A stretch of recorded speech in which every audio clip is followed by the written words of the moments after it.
Boy, I don't know if you guys need me. I feel like Joe pretty much said it all already. He's totally stole my thunder. So we'll see if I can say anything interesting. Thanks so much for having me. I love the fact that we're having an entire day devoted to RTB. I think that's really cool. I also think it's really cool that, that these guys called RTB real-time buying instead of real-time bidding. And I think that that's something really important. There's something important there. We're going to talk more about that. Hello? OK. So I was thinking about how to kind of tell the state of the state on RTB. And I think what I came up with is that this concept of RTB is sort of in its sophomore year of high school, right? It's not brand new anymore. It's not really at its senior year yet. It's still like sophomore year. But we're kind of at the end of sophomore year. So that's sort of what I wanted to talk about today. So I mean, I think we at Forrester, certainly the folks that cover digital media buying, really fundamentally believe in RTB and believe that it's here to stay. But I think that we also believe that it really does have a long way to go. And part of that is technology, certainly. I mean, I don't think we can dispute that. But a big part of it, as these guys said, is people and culture and organization. So that's some of the stuff that I'm going to talk about today. So I wanted to try and bring this to life for you guys by gathering some quotes from folks that I think are really, really smart in the space and kind of use those quotes to ground what I think is really happening here. And so this was from Emily Scott, who runs marketing for Kayak. Those guys are really sophisticated. Now, it helps that they're a pretty small organization, so they're very, very nimble about what they do. But boy, if they don't get it. And so what Emily said to me was, we're out of the new phase. It's not new anymore. We're kind of in the testing phase now, where people are starting to accept it as a concept, but it hasn't been proven, so they're sort of fiddling around with it. But she said to me, the must-buy phase is next, i.e. this is absolutely where it's going. We're just not quite there yet. People are learning what to do with RTB. And so, I wanted to see if there were some numbers around this. Everybody wants numbers. I found a couple. So if you look at Razorfish's latest digital outlook report, I think it illustrates that trend pretty nicely, actually. So basically, if you look at this chart from their digital outlook report, from 2009 to 2010, they increased their spend in what they called ad exchanges by about 60% or so. And then from 2010 to 2011, it increased another 60% or so. But what they said in the digital outlook report is, well, yeah, which that's a very big deal, obviously. But for us, it's still only about 10% of total display spend. And so, not a huge number, but certainly an important trend for those guys. But then I was talking to Jenna from Hill Holliday, and she said to me, well, we at Hill Holliday spent about 25% of digital this way last year. So again, there's something here, right? I mean, it still feels nascent. The numbers aren't huge, but the trending is so obvious. So I promised these guys I do a little bit of the kind of 101 stuff. And so what is RTB anyway? It's funny because I think that those of us that have been in this space for a little while, I guess you can be a veteran if you've been thinking about RTB for more than 2 years. Think of RTB as real-time bidding, because I think that that's the sort of how it was described earliest on, real-time bidding. And it was associated very much with the ad exchange model. Hello? And I'm sure you guys probably remember the early days of the ad exchanges. Right Media was acquired by Yahoo. AdECN was acquired by Microsoft. Google acquired DoubleClick, and they had AdX. And it was all about these open exchanges, where it was all about real-time auctions or near real-time auctions, transacting in an open market. But I think if you think about what RTB is really about, it's not necessarily appropriate anymore just to equate it with this idea of open ad exchange. I don't think you can even say RTB equals exchange. I really think of RTB as being more like, and again, Joe totally stole my thunder here, but it's this idea of, it's almost like a technological handshake. I think that's how we're thinking about it more now, is it's more like a transactional mechanism.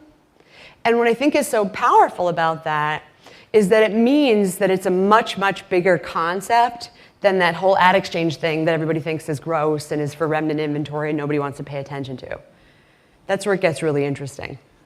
And so someone actually said to me, and this is a big buyer at an agency, she said, I think that anything that cannot be automated will be. And I think that RTB is a big, big component of that, is the underlying technology and the infrastructure that allows that reality to happen.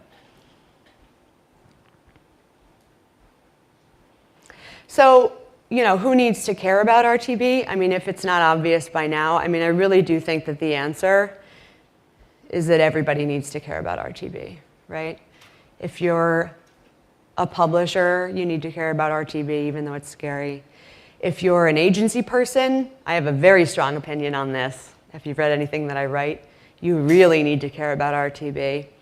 And if you're a marketer, I have a really strong opinion on this too. I yell at marketers all the time about it. You need to care about it. Because it's a fundamentally different way, I think, of doing things than we've done it in the past, right? I know Joe mentioned the whole sort of Mad Men, 3-martini lunch, relationship-based model, paper-based model for media buying. And again, if you guys have read anything that I've written, that's something that I talk a lot about. I talk about this evolution away from that model for all the reasons that Joe mentioned, right? Like it's really, really difficult to transact in that way when you have millions of websites to choose from. Not to mention the fact that we've moved to a world where it's not necessarily about buying sites anymore, it's about buying audience. And no, I'm not bashing context or saying it's not important, I'm just saying the level of nuance that exists in the way that you can buy now is infinitely more complex than it ever was before. So it's really about this sort of fundamental shift in the mindset around media buying. And that's hard. So we're going to talk a little bit about some of the, and again, this is really high-level stuff, but it's just to set the tone, I think, for the day. Some of my kind of high-level observations, some hard truth. So the first one, clicker, is more sort of an overall comment that I heard from somebody who I respect a lot, who is a trading desk executive. And, I knock trading desks sometimes, but I also believe that they are like the smartest people in the room when it comes to this stuff. And I really listen when they tell me things. So I love this quote. I'm sorry it's really long, so I'm going to read it to you. But I think it really sums up a lot of the stuff that I'm feeling about RTB. So he said, RTB is poised to bring the automation we need to make addressability real versus just this promising future state. It's inevitable, but the speed at which it will happen is driven by perceptions in the market. If people dive into facts, we'll go faster. However, people tend not to dive into the facts because the headlines aren't as interesting. And so I think that really sums it up, right? I mean, I think, RTB's kind of nerdy, It's really not that glamorous unless you're a dork like me, and then you get really excited about it. It's not necessarily sort of attention grabbing or headline grabbing. But it's super, super powerful, and it's changing the way that we as an ecosystem, I think, buy and sell media. So I thank him for that fantastic quote. Next. Okay. So, one of the things that I feel like I'm hearing over and over is that programmatic buying isn't just for DR, right? And so I think, again, early days of the ad exchanges, that was really what it was used for. And that was great. I mean, it was a fantastic opportunity for direct response advertisers because it was a more efficient way of buying. It was sort of faster, more real-time way of buying, so you could optimize in more of a real-time fashion, much more like search. You could use algorithms to do real-time optimization. You could de-average pricing across impressions to buy only the things that you wanted. And so all of that was super powerful for direct response advertisers. And I know from personal experience, having worked at Avenue Anyway, and then Razorfish forever, and building the trading desk for Razorfish. We were called Atom Systems. Really, all of our earliest advertisers on the platform were DR advertisers, and they just loved this stuff, you know. And so our focus was very much on using technology. It was very much on programmatic buying of impressions. It was all about having people that had quant skills, that were comfortable with data, that were comfortable using technology, and it was all about real-time algorithmic optimization. And so then on the sort of far end of the spectrum, you know, you have this other personality in media buying that I think needs to sort of crystallize. Folks that are focused on creating brand experiences, as I call them, the stuff that really requires very manual custom work, where it's all about creating sort of, you know, immersive experiences that you can't necessarily buy in a programmatic way, right? So there were those sort of two ends of that spectrum.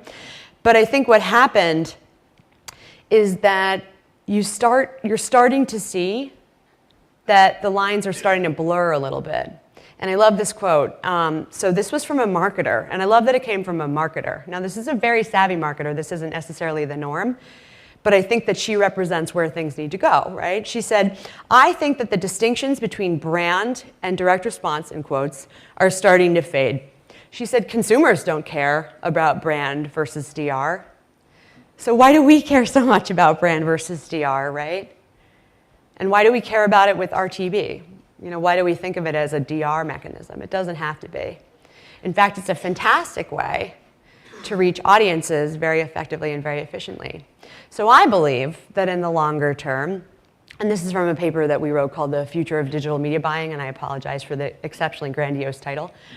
But I believe that in the long term, you start to see buyers really start to specialize and become brand experience buyers on the one hand, or programmatic buyers on the other hand.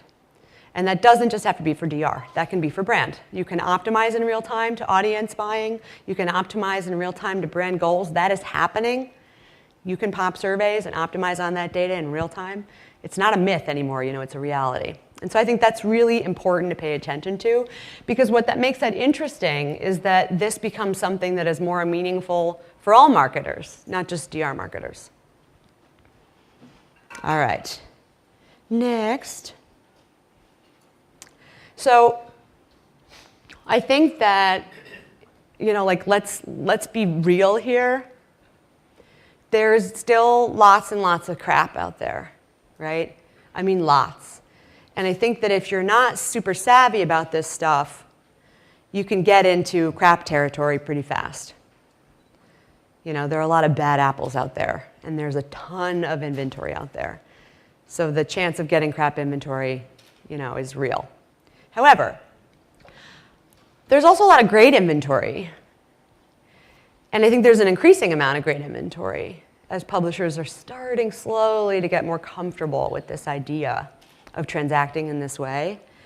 And so a buyer said to me, and I think this sums it up, I need to be able to value impressions accurately so I can pay the right price. Her point was not that she wants the cheapest inventory, it's that she wants the right inventory and she's willing to pay for it.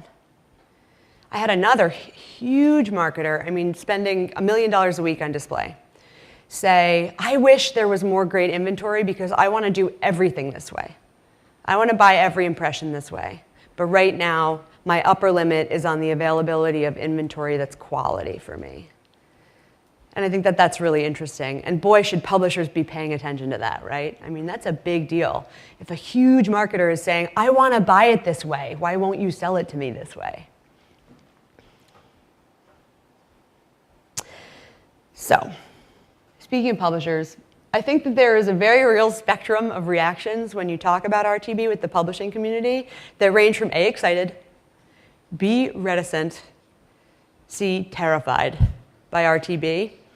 Probably for many, it's really more like D, you know, all of the above. Like they're kind of like, oh, this is something happening here, you know, oh, this is wow, we're going to get smarter and we're going to do a better job of, figuring out what our inventory is worth, and we're going to do a better job of optimizing to maximum yield and all this great stuff. But they're also sort of like, holy God, this is so different than how we've ever done anything as an organization. And imagine you're a publisher that's like 150 years old. And somebody's like, RTB, ATD, SSP, DSP, DMP. And you're like, oh my God. That's a little terrifying, I think. And so I love this quote. This is also from a huge marketer, sophisticated marketer, because I think this sort of sums it up too. She said, publishers inside sales teams are a dominant sales channel. That's just the reality, right? But she said, we need to prove that it can be a win-win for both buyers and sellers, right? I mean, part of the challenge is that we as buyers have always been talking about how we want to cherry pick impressions and only pay the right price for those individual impressions. And I think that's a little bit terrifying to publishers, this idea that we're going to cherry pick, although us on the buy side really love that idea. But I think what we need to do is find ways to make it palatable for both sides of the equation, because that's the only way that this ecosystem can really thrive. And I do know that marketers are willing to pay for good inventory. I was talking to a trading desk exec, and he said, we'll tell publishers, like, we're willing to pay $6 for it if it's worth $6. And the publishers are thinking, but it's RTB, don't you want it for 80 cents? And he's like, no, I want what's good and I want what works. And so I think an important trend needs to be making it something that works for both sides of this equation. And what's neat, I think, is that, RTB as a transactional mechanism doesn't have to mean we end up at the bottom of the barrel. Rather, I think it means that relationships in some ways are more important than ever, but it is actually an automated computer handshake that closes the deal in real time, right? But the actual relationship element, I really do think in an RTB world, really is more important than ever. So another thing that I think is a huge deal here is that this idea of holistic media management really is the holy grail for marketers. And I had one of them say to me, and she said this because this is what she wants. She said, I see a big trend toward pushing as much as possible through a central platform to enable real communication across channels. And again, you guys should pay attention to this because this is what marketers are saying that they want. Of course, they also want the tool to be the absolute best in the world at everything, but they want it all because they're marketers. But this is a big deal. And what's kind of neat is I feel like we are starting to get there with this underlying mechanism of RTB. And so this is, I know Steve mentioned this, but I did a wave, which is a very Forrester thing. It's a big vendor evaluation on DSPs at the end of last year.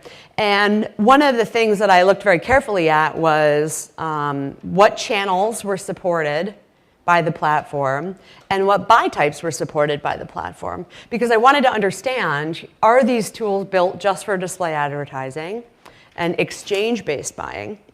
Or are these tools increasingly being built for multi-channel programmatic buying and optimization and a whole range of types of relationships that can be managed through the platform? For example, can the buyer have a direct contractual relationship with the seller rather than the DSP and yet still be able to run it through the platform? That was something that was really important to me to look at because I think savvy buyers want that control and frankly should have that control. And I do think that that gets us closer to this concept of holistic management driven by the needs of that marketer or buyer. But conversely, I think we're also seeing the rise of specialists that are calling themselves, DSP. I'm not disputing, I'm not saying they're calling themselves and so they're not, but that are self-classifying as DSPs. So guys like TubeMogul that are specialists in video, guys like StrikeAd that are specialists in mobile. And in some ways, this is fantastic because that level of innovation is what we need. In other ways, I think it complicates things, of course, because as I said, the marketers just really want to be able to speak intelligently to consumers wherever they are, right? And I honestly think that that is truly more important than ever for us as an industry.